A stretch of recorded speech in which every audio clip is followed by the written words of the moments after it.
So it's my pleasure to welcome you all to this new webinar from Scilife. And the topic of today is technical writing.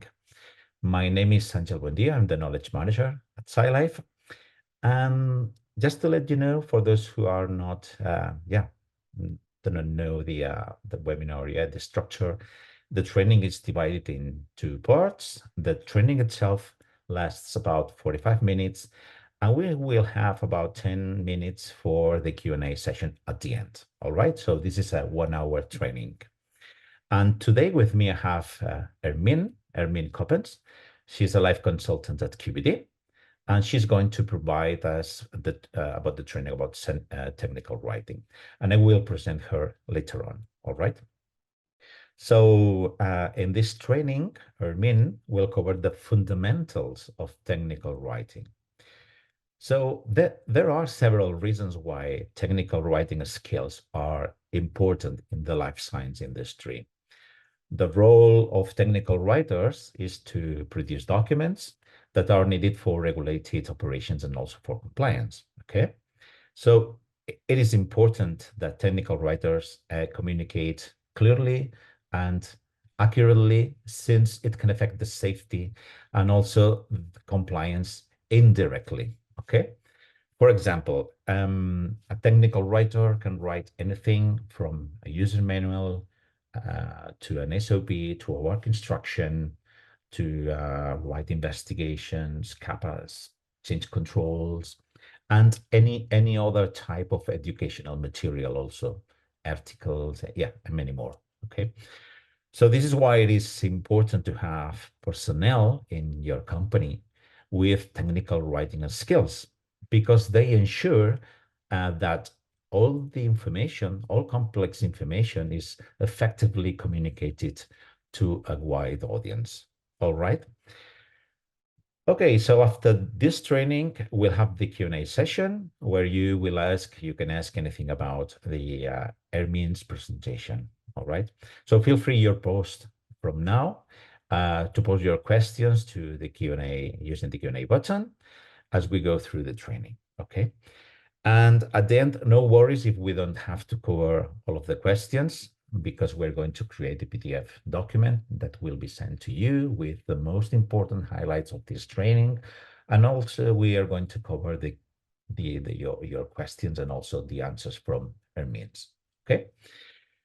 Right. So yeah, now let me introduce to Hermien Coppens. Good morning, Hermien. And Hi, yeah, Angel. go ahead. Your time has come. Thank you so much. So yeah, thanks everyone. Good morning. Thank you for joining. Yeah, morning for me, but maybe for the international peeps. I hope you're all having a good day. So let's start with this training. My name is, as Angel said, my name is Hermien Coppens. I'm a life science consultant at QBD. I've been working for QBD for 5 years now. Within different roles and different projects, different customers and companies, but really the main driver throughout my career has been technical writing. So that's why I'm providing this training for you today. The training will have two parts. So we have the introduction, we have the training itself, and the Q&A session at the end. So feel free to write any questions using in the Zoom using the Q&A button. So let's start with the introduction, and I wanted to emphasize or preface this training by saying that technical writing is not an exact science. So everyone has a different background and can make mistakes. This is a very entry level training, so the goal today is to enhance your knowledge and increase your skills.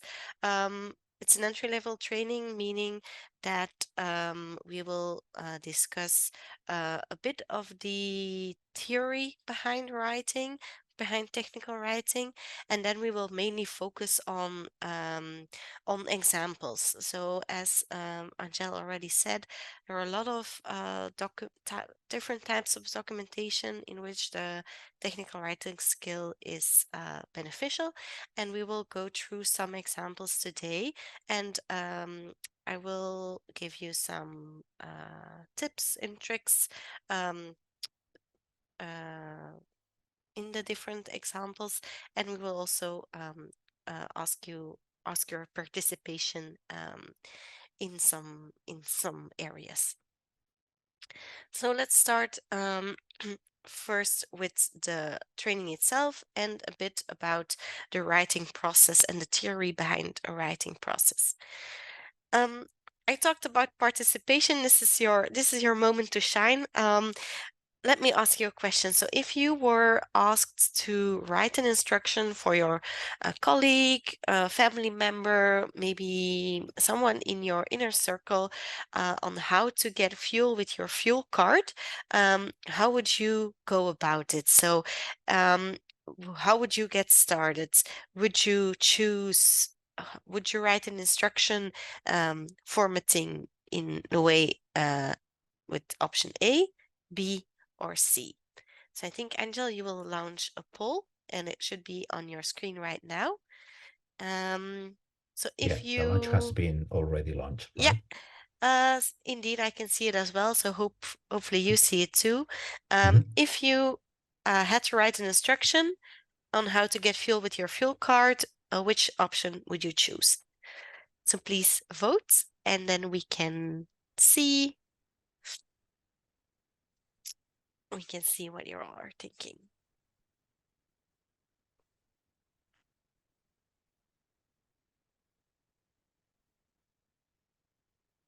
Yeah, at the moment, when we finalize the voting, we will share the results, right? But now the third C, the C answer is leading the with 76%.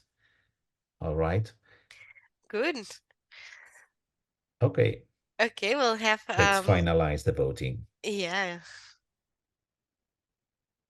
I think if yeah, indeed I can see it on the screen. So 76 people chose option C, 19 people chose option B, and 5%, 19%, sorry, of the people chose option B and 5% option A.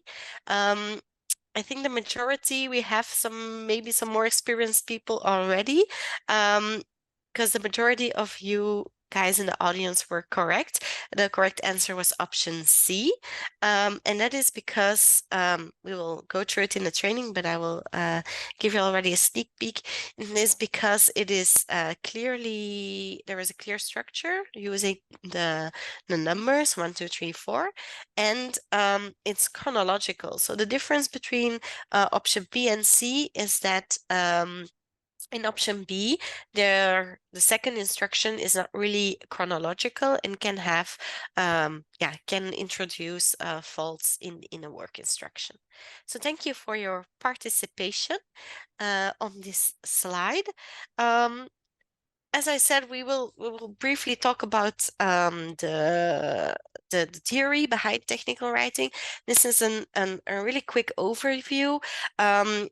Made by based on a book written by Kieran Morgan, who wrote a book about the theory behind the technical writing process. And he identified 5 steps in the writing process, which are plan, structure,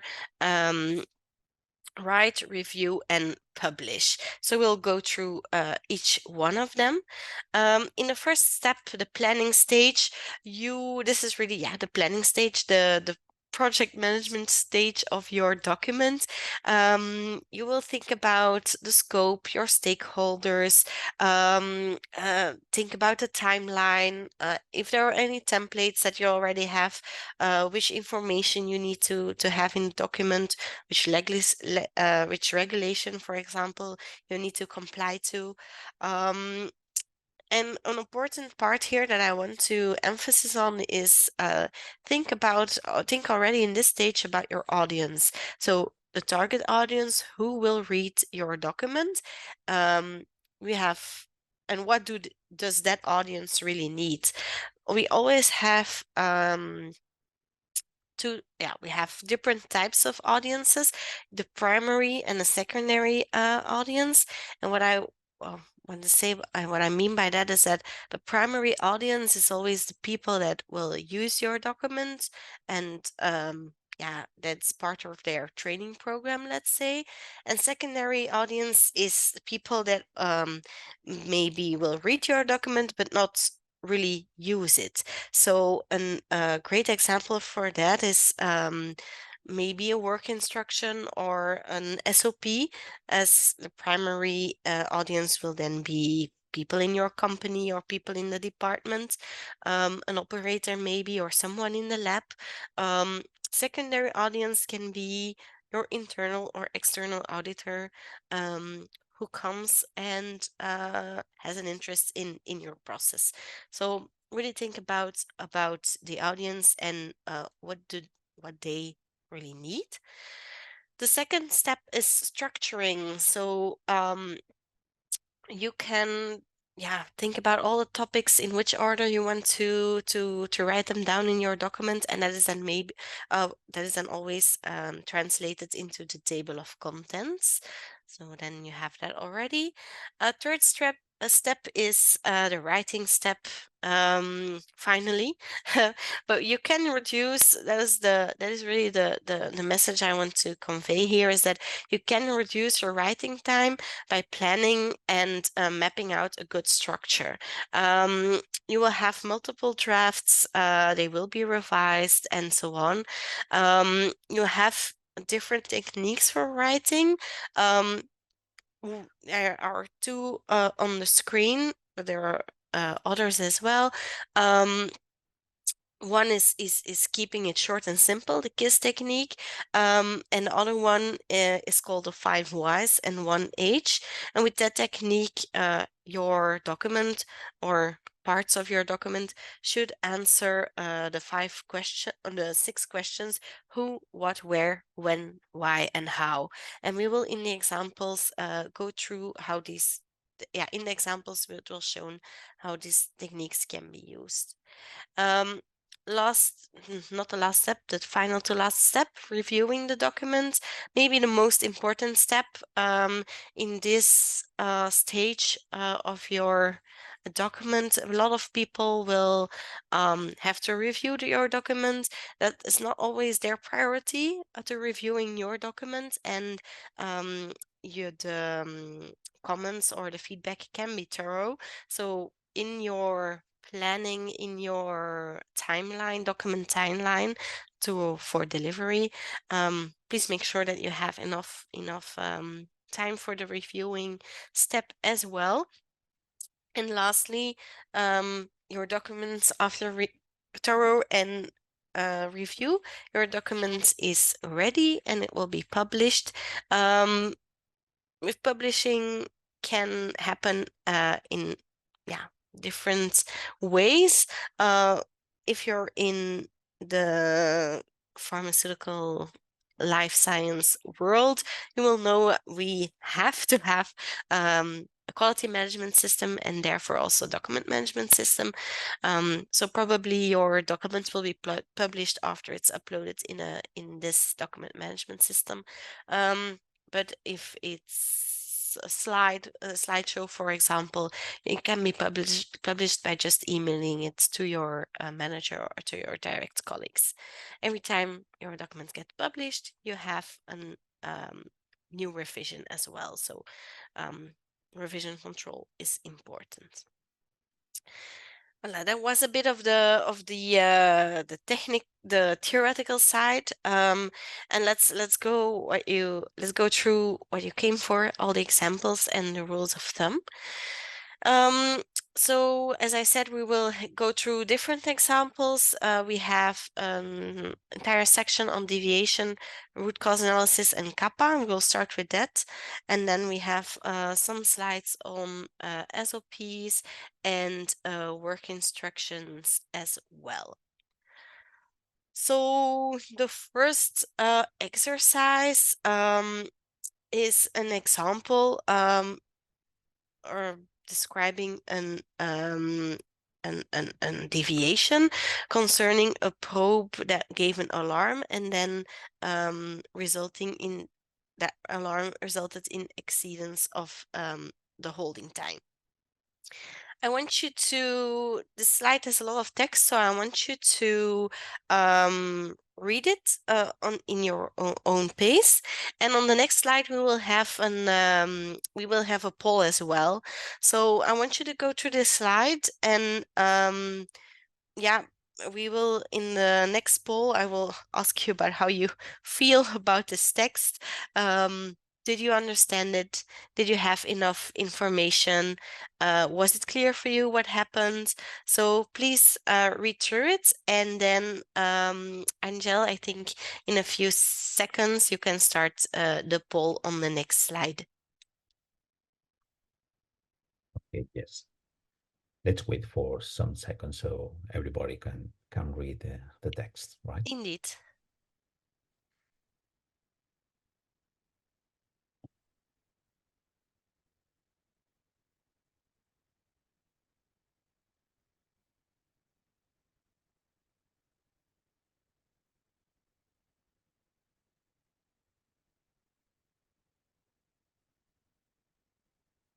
Okay, yeah, let's launch the poll. Let's Hermien, launch the poll. So here we I go. would like to ask you, I will switch the slide back, but the poll is now on the screen, I think.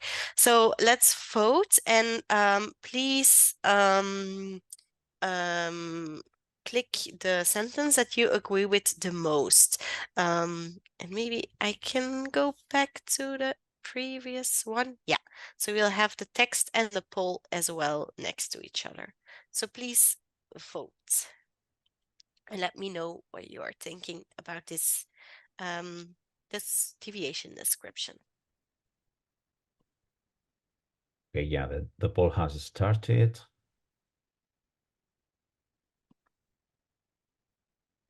Some people have voted. I guess people are, yeah, investigating what happened.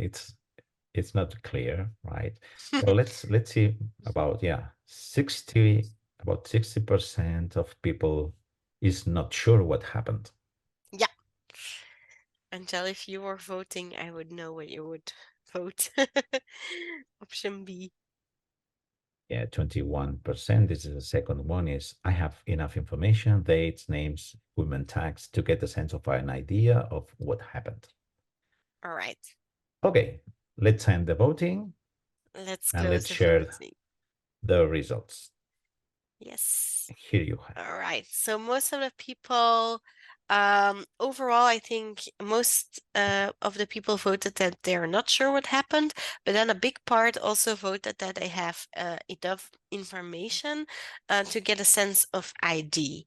So the top two options.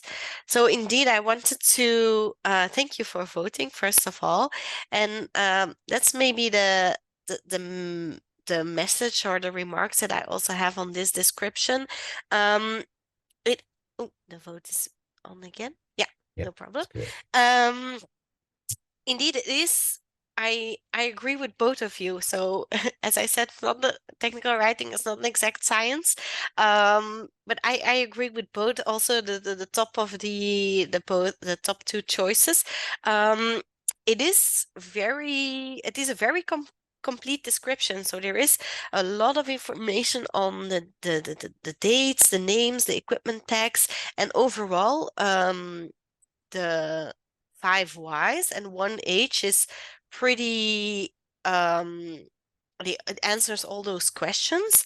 But On the other hand, I also have a bit of questions as a QAer myself.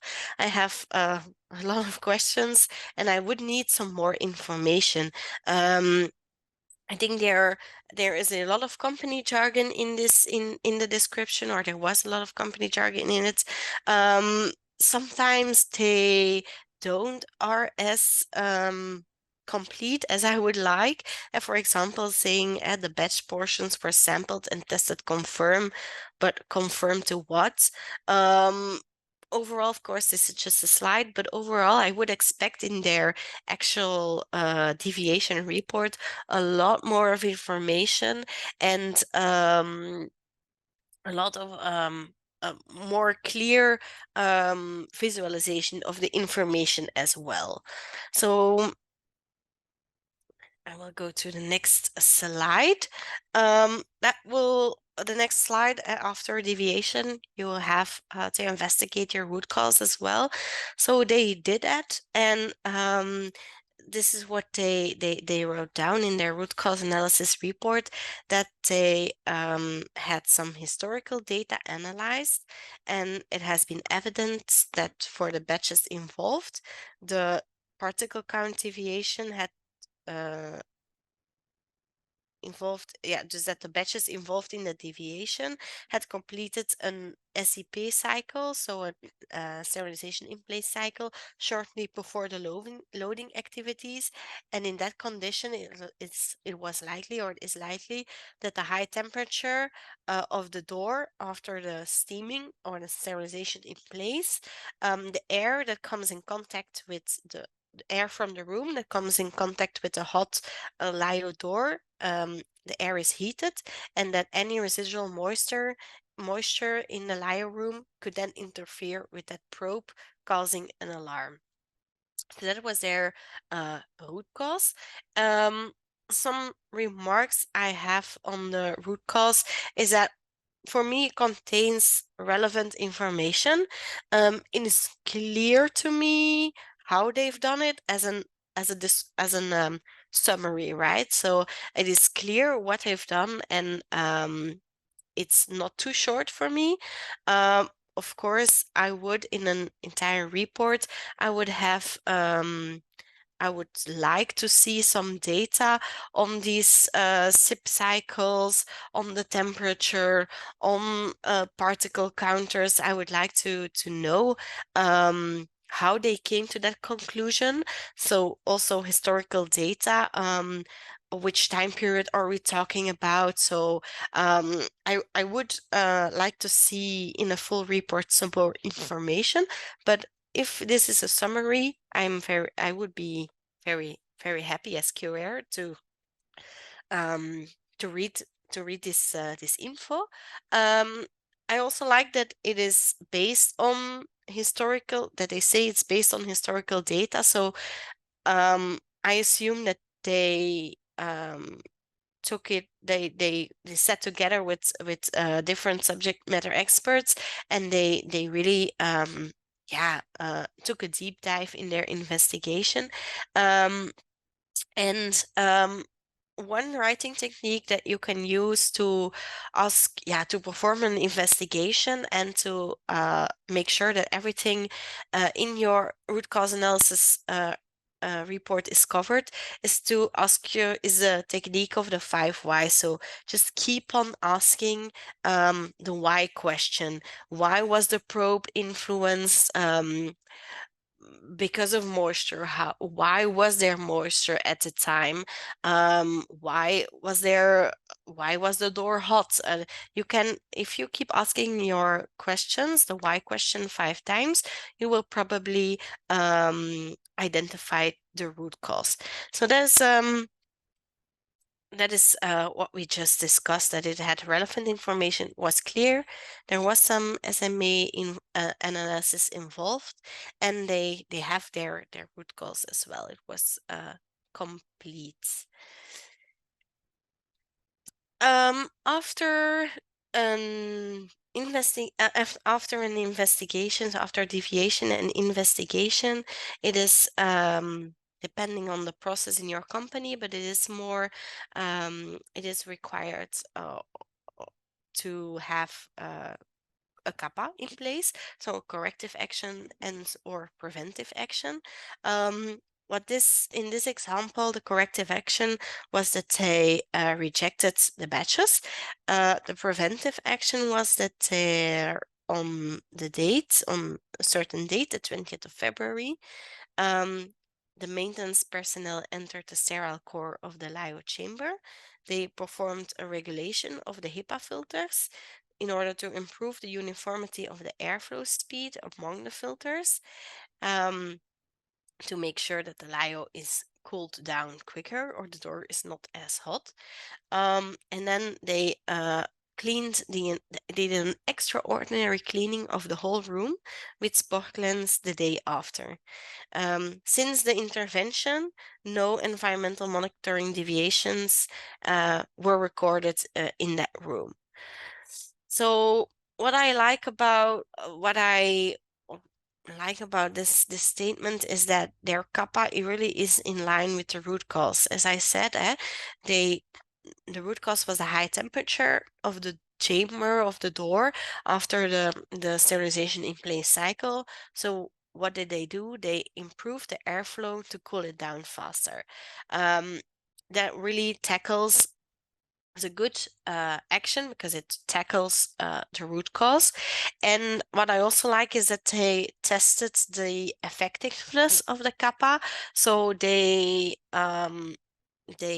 looked back and saw that since the day of intervention, there has been no environmental monitoring deviations. A remark here is that maybe here I would like to see more of a time period, because that is now not clear in which periods they are talking about. So to wrap up this section on deviations, investigations, and CAPAs, I would like to go to some rules of thumb. If you need to write a deviation report, investigation report, follow the story critically and just write it down. That will give you the most complete picture of what had happened. Always mention critical information such as equipment IDs, tags, and so on. Any SOPs used, any with correct reference and version number, so make it as complete as possible. And if you have or if you identified your root cause, then please set up a CAPA that also tackles that root cause. Anticipate on any obvious questions. So I have two examples on the slide as well. So I will not go through specifically, but you see on the first one, there's not a lot of information on dates, IDs, tags, and so on.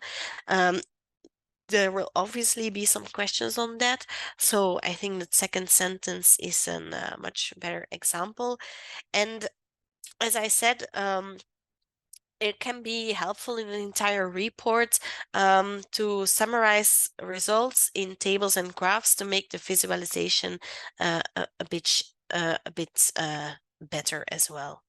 I think, Angel, someone raised their hand, so I don't know if they have an urgent question or if I just can go to the No, next slide. Okay. you can continue because we will have the Q&A session at the Yeah. end. So Okay. we will receive questions by the Q&A Yeah. button. Okay. Thanks for confirming. So don't use any vague language. Like sometimes, often, few make it as unambiguous as possible, and what you measure, measurement is knowledge. So use a correct and measurable parameters as well. Be objective. If you have a one-time event or you describe it as a one-time event, make sure that it does only happen once, or it did only happen once. And also think about if you, in this case, have, for example, a particle counter that is defect, think about the scope of your investigation as well. You don't have to investigate the whole lifetime period of that particle counter, but maybe if it always worked correctly, then you can investigate the periods since the previous calibration. Of course, if it has a clear cause, for example, if the particle counter was dropped, then you investigate the periods after the particle counter was dropped. So think about your scope of the investigation as well. Some common mistakes is leaving out important information. Start stating a root cause without making it clear in the investigation how you got to that root cause, how it was determined, and not using the inappropriate tone, so using vague words. So that was a first part of the examples. The second part of the examples, we are going through some standard operating procedures, SOPs, and work instructions. So, as I said in the beginning of this training, really, even in the planning stage already, think about your audience. Who will you be addressing and what do they need? Will it be colleagues, government officials, or inspectors? Yeah, I think a regulatory document is completely different than a work instruction that is maybe used in the lab. So really think about what people need and who your audience is. An instruction should dare to answer the questions, not raise any more questions. So be critical and of that as well. In the abbreviation, if you have any abbreviations, explain them above on the text. Define really the scope, the purpose, the responsibilities, and explain all the actions in full. And then work instruction should be there to answer the questions, not raise any more. Or if that makes your document too bulky, then just you can always reference to other work instructions as well, so don't make anything, think about that structure. Do not only describe your final goal, but the steps to get there. That can be made very visual by using the numbers, as we saw in the first exercise on getting fuel with your fuel card. And again, you can make it as lengthy as you want, but visually it's more appealing to have print screens, for example, to increase readability of your instruction. So keep that target audience in mind. What do they need? Do they have a certain level of entry level knowledge, maybe? Or do you need to explain everything in really, really, really fine detail? I would talked previously about defining the scope, purpose, and responsibilities. So what is really the difference between scope and purpose is sometimes not really clear. So the purpose is, what do you want to achieve with this? What is the goal of the SOP, of the work instruction? And it really it answers if we go back to the 5 whys and the 1H, it answers the why questions. Why do we have this procedure or this work instruction or this document? The scope really it describes the scope of a document, describes what is done, where it is done, when, by who. So that answers other questions of the 5 whys and 1H. The responsibilities, who does it and what do they do, when do they do it? And most of the time you see that coming back in a table. can be handy also to indicate a level of training maybe in that table. That's always handy. And in a work instruction, yeah, explain actions in full. So we went through some examples, and I want to wrap up the training. It's the general tips that I hope you can take with you after this training. But first, really the last voting exercise to see how ambiguous a text can be. So there is a sentence on the screen. They saw the girl with the binoculars, and I think you all have an image of in your head of what that means, that sentence. So, but let's vote. I think if you read that sentence, I think there are 4 options, and please vote. What do you think about, or what did you think about?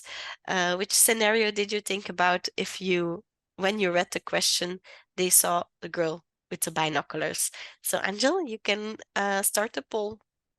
Sure. Thank Let's you. go.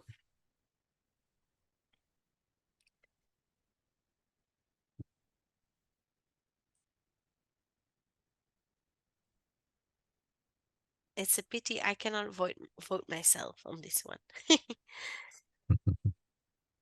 Yeah. Okay. Image A is receiving, 66% of voting. Yeah. Then image B is 33% right now. And much less is image C and image D with 3 and 1%.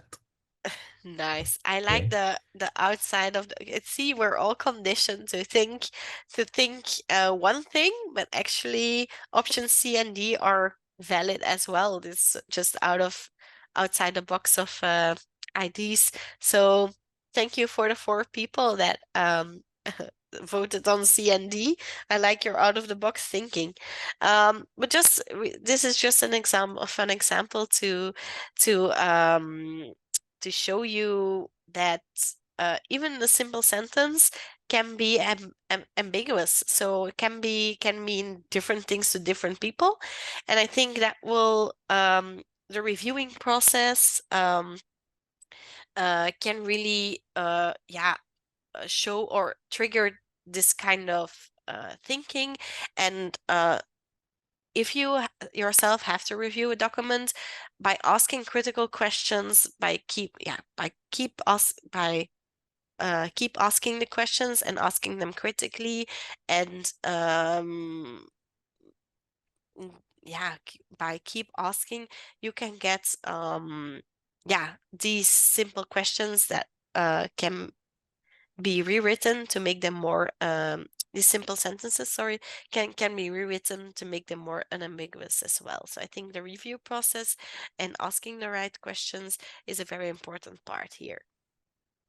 So thank you for your participation. Some general writing tips that I want to give you is be clear and precise. And thinking about the exercise we just did. So make it as precise and clear as possible that the text is then unambiguous. Think about your audience, primary, who uses your document on a daily basis.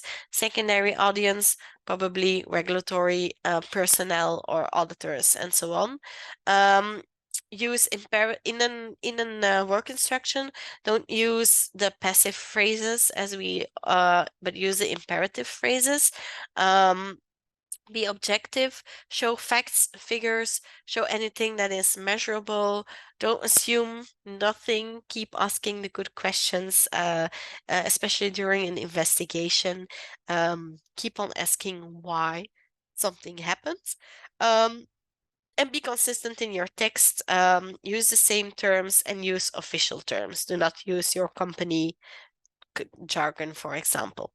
So I think that was my quick summary of the of the training of today, and I see some pop-ups in the Zoom Q&A, and Angel has been collecting all your questions. So thank you first and all for joining today, and I hope we will go to the questions so that I can hopefully answer them for you. And if we don't have enough time, like Angel said, there will be a PDF with the sent to you afterwards with the highlights and with unanswered questions that I will answer, and those will be sent to you as well. So, All Angel, right. what does the Yeah. Q&A says? Okay. Yeah. Yeah. First of all, Hermien, thank you very much for sharing your expertise in technical writing. And yeah, as we conclude this session, we are going to move to the Q&A session right now. So for the audience, this is your opportunity now to engage directly with Hermien and to seek clarification on any issue you have, any question you may have. All right, so feel free to pose your questions. Just to remind you that you can use the Q&A button, and Hermine will do her best, right, to answer as many as she can. Good. So let's go for the first question. Yeah, the first one about this from Johnny. Do you have any recommendation on relevant textbooks or other literature for technical writing? Yeah.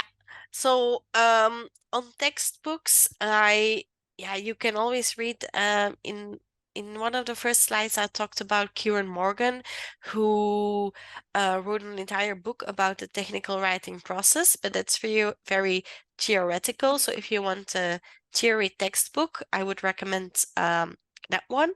Um, and for any white papers or any online articles that can help you with technical writing, there are a few written by the QBD group, and I think you will receive an email after this training session as well with the links to those, so you can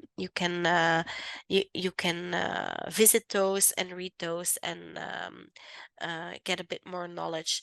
A few of those, I don't know if we have any medical writers in the session, but a few of those articles will be we'll talk about medical writing as well.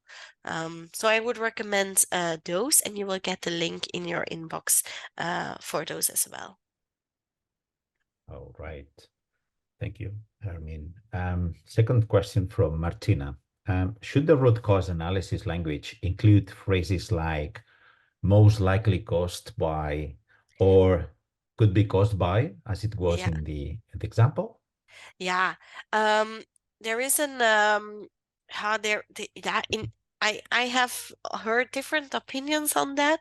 I think um we in all the companies I have worked, in all the departments I have worked, we often use the phrasing most probably. And my thinking or my opinion behind that is that um you if you are sure that that is the root cause and you have tested it, um, and you have data really showing that is a root cause, just testing by elimination, for example, and you really have the data showing the direct link between the issue and your root cause, then I think you can be more the wording can be more defined just by saying that this is the root cause. Then I can say, and then I think, in my opinion, is that you can use that wording. But in a pharmaceutical life science setting, lab setting, that is most often not the case that you can perform that kind of testing. So in that case, I think it's best and safest to say that you have found the most probable root cause. So I hope that answers your question. Yep. Thank you. No problem. let's go to a first question from Vivienne. Do you agree that we or I should never be used in technical writing? Um, oh, um, I have personally used it in investigation Mhm. reports. I think it has a place, not the I, because that I never use, but we is something that I used in investigation reports specifically, but in SOPs or work instructions or any regulatory documents, I don't think it has a I my feeling I don't think it has a place there. Yeah, but in investigation reports, I think you can definitely use such descriptive words or even yeah, really just describe what happened, and probably that would involve some words as the operator or we or the laborant or the lab personnel or something like that. So I think it's sometimes good to be in if we're talking about deviations and investigation reports, to be specific and to not write any names, but to write down the function, for example, because that can help in the future when a similar issue arises, or a few years later, if a similar issue arises, can be helpful for people in your company then to see like, ah, yeah, okay, those functions were involved in this investigation process. So I think it can be helpful. Yeah, it makes sense. I mean, Yeah, okay. Thank you, Erwin, for that question. thank you. Yeah, another one from Benjamin. Yeah, are there also tools that are available to do proving of technical text? Proving of technical text. Um, I That's what you said, Angela, because I didn't quite I catch don't the. know if Benjamin is referring to those tools that check, I don't know, grammar, Ah, yeah, um, yeah. Um, AI, for example. I know there are several, yeah, applications that can help with you with that. yeah. I don't know if it is the case. Yeah, I am maybe a bit old school. I have never used AI yet. So I use the the function in Word, Oh, yeah. the spellings checker in Word. Yeah, Benjamin, Uh for example, is saying that I myself use ChatGPT for yeah, proving my text. yeah. Yeah, I have to try it. I have to try it, and I think it's really interesting. There are a lot of I think AI and ChatGPT is really interesting for the not only for writing text, but for the whole life science environment. And I don't it's not my line of expertise, but I have followed some webinars, some talks on the AI and the life science, and I think it's interesting.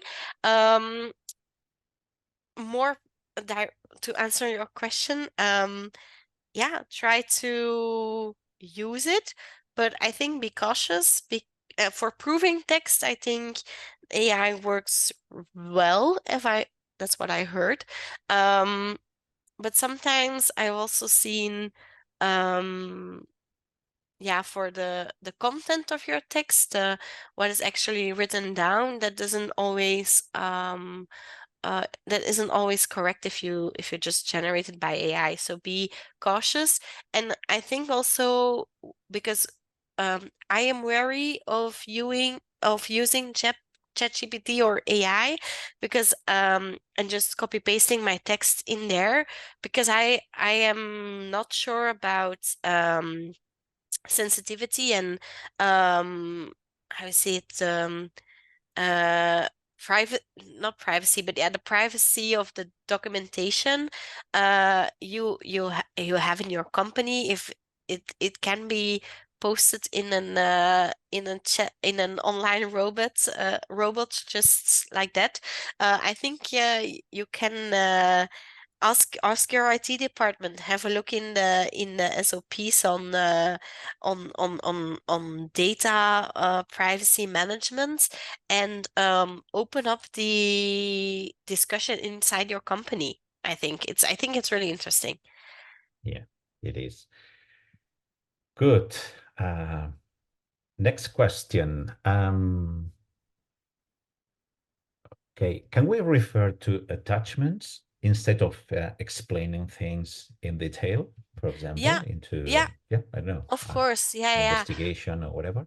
yeah, of course, of course. So, it depends really on the company, which system I mean, maybe you have an deviation management system.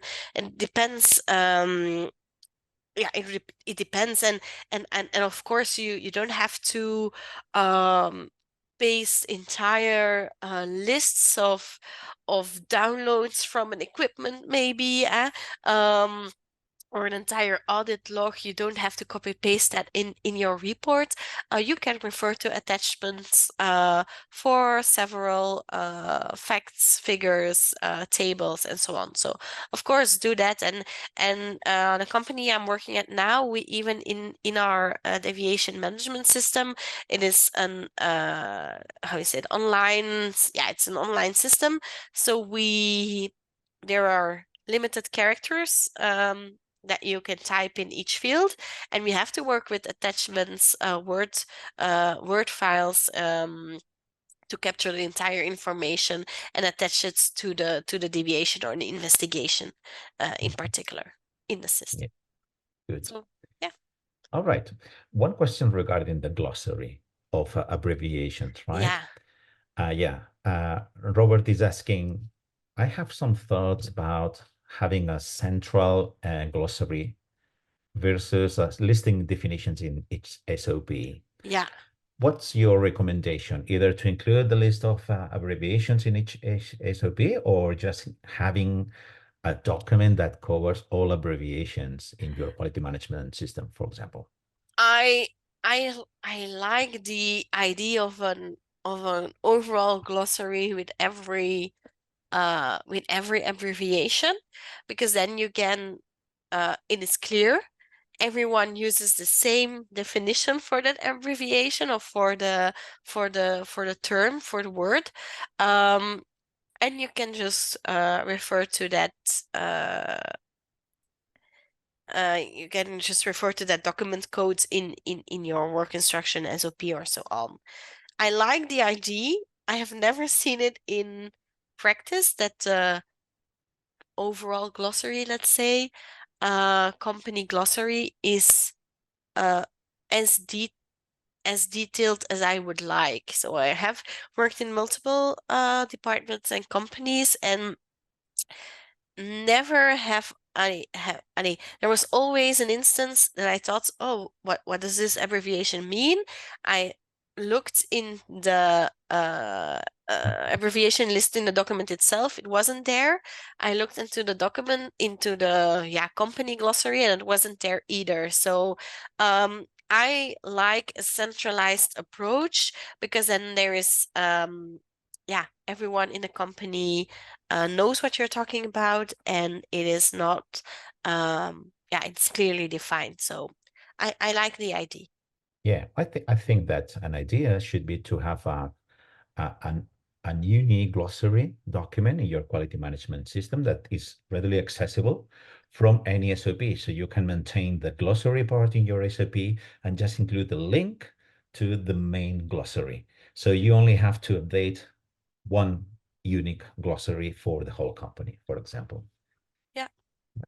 Good. Okay, another question from San Mugam is, where should we use the words shall and should? Should we use them, or where should we use them? Where? I Mm, understand, yes, for example, that, yeah, some guidelines, regulations, you should, meaning that you must probably, right? So mm. there are guidelines that explain the meaning of shall, should, may, might, and whatever. Yeah. And what Yeah. about in our SOPs, for example? Mm, in the SOP, how I don't have really an answer for this question. I've um I've never been in a position where the use of those the use or shall versus should is questioned or is questioned. I think it depends on the sentence or what you're trying to say. But in SOPs, I think it's describe what you're it describes the process, what you're doing, how it describes your way of working. This is how you are doing it, how you should do it. And is no questions asked that you have to do it as it is written in that SOP. So I would use some stronger language maybe there. Um, but if you have want to leave it uh open, or if you are if you leave open the suggestion, you can, like for Yeah, example, well, yeah, in a root cause analysis, you can use less strong wording. But overall, I think these you also said, Angel, like might versus must, and I think sometimes I try to avoid these types of words overall, because I think they are too vague and we don't really know. Um, like often it might it for me it raises more question, like it raises more questions. Using those words raises more questions, and that is something that you then, if you use that word, have to be prepared to be yeah, able to answer those questions when yeah. I they think come. I think it depends. For example, Yeah. in work instructions, you should not use should because Mm. it can be interpreted differently by different Yeah. people, and you questions may arise. So it's not a good idea, in my opinion, to use should, for example. But it depends on the document, if it Yeah. is for yeah, competent authorities or whatever. Uh, yeah, what I've seen is that in guidelines there is a glossary meaning stating what is the meaning of should and shall. So probably you should, if you use these words in your document, you should also explain the meaning of them in the document, right? Mm. No? Okay, good. We have, oh yeah, 2 minutes to go. So probably, yeah. Another question. This is going to be the last one. What are the tools normally you use for technical writing apart from Adobe Frame, Adobe Illustrator, Yeah. MS Visio, whatever? Any yeah, recommendation? Um, yeah, so you already named a few. And I think some if you have process flows that is and are good tools. And I think I heard Visio, that's one I use also. And I think some of my colleagues, I've never used it before, but some of my colleagues have used Bizagi, which is also a tool for making process flows. And I think that one is free. So that's a good tip for people in the audience Mhm. who use Adobe and Visio, which are Yeah. paying tools. And I think that one is free. So I would recommend. Yeah, nice recommendation. Thank you, Thank you, Ermin. All Angel. right, so we have to wrap up because it is a 1 hour training. Okay, Yes. so we have more questions in the pipeline. So yeah, we'll make sure to answer all of them by the PDF document Yeah. we're going to prepare. You will receive this document by email in the following days. All right. So I appreciate everybody for being here and asking very interesting questions. Yeah, special thanks to Hermien from QBD and her training about technical writing. Thank you, Hermien. You're welcome, everyone. So yeah, thank you very much. And I hope to see you in the following training sessions. Here in these slides, you have our contacts. You can get in contact with Hermine. You can also have a look at their QBD website for they have a lot of good content. And also at Scilife, we have very good content, workshops, and a lot of information and posts. So in case you need anything from us, yeah, have a look and send us your questions. All right, thank you very much and see you in another training session in January. Goodbye. Thank you.